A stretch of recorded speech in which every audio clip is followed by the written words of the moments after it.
بسم اللہ الرحمن الرحیم۔ آج کل ویسے بھی ایک ٹرینڈ بن چکا ہے کہ لوگ کوئی چھوٹی سی پوسٹ بنا کر نیچے لکھ دیتے ہیں کہ یہ میسج اتنے لوگوں کو بھیجو اور آج رات تمہیں خوشخبری ملے گی اور تمہاری قسمت اچھی ہو جائے گی، اگر نہ بھیجا تو تمہاری قسمت خراب ہو جائے گی یا تباہ و برباد ہو جاؤ گے۔ میں ایسی پوسٹ بنانے والوں سے پوچھنا چاہتا ہوں کہ آپ کو یہ بات کس نے بتائی ہے کہ یہ میسج دوسروں کو فارورڈ کرنے سے خوشخبری ملے گی اور نہ کرنے سے آہستہ پیش آئے گا؟ اگر نہیں تو پھر آپ کیسے کہہ سکتے ہو فلاں میسج فارورڈ کرنے سے جنت ملے گی اور نہ فارورڈ کرنے سے دوزخ میں جاؤ گے؟ کہ اللہ تعالیٰ اس بنیاد پر جنت اور دوزخ میں ڈالے گا؟ زیادہ میسج فارورڈ کرنے والے جنت میں جائیں گے اور کم فارورڈ کرنے والے دوزخ میں چلے جائیں گے۔ یار خدا کا خوف، ایمان کا سودا مت کرو۔ لیکن ہماری بھولی بالی عوام ان میسجوں کو جنت کے اصول کی خاطر فارورڈ کرتی رہتی ہے۔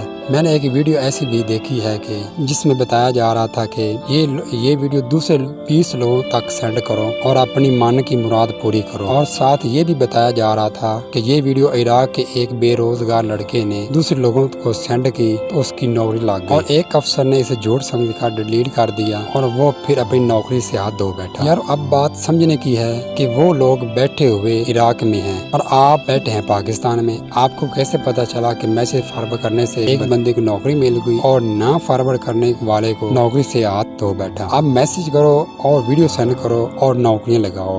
اگر میری کوئی بات بری لگی ہے تو میں معذرت خواہ ہوں، لیکن معاشرے کی تلخیاں مجھے ایسا کہنے پر مجبور کرتی ہیں۔ میرا یہ میسج آگے فارورڈ نہ کرنے سے آپ کو کوئی فرق نہیں پڑے گا، لیکن فارورڈ کرنے سے کسی کی بھلائی ضرور ہوگی۔ اس لیے یہ اس میسج رکنا نہیں چاہیے، میسج ان لوگوں تک پہنچانا چاہیے جو ایسی پوسٹ بناتے ہیں۔ اگر یہ ویڈیو آپ کو پسند آئی ہے تو میرے چینل کو سبسکرائب کریں۔ سبسکرائب کرنے کے پیسے تو نہیں لگتے، لیکن ہماری حوصلہ افزائی ہو جاتی ہے۔ اگلی ویڈیو کے لیے اللہ حافظ۔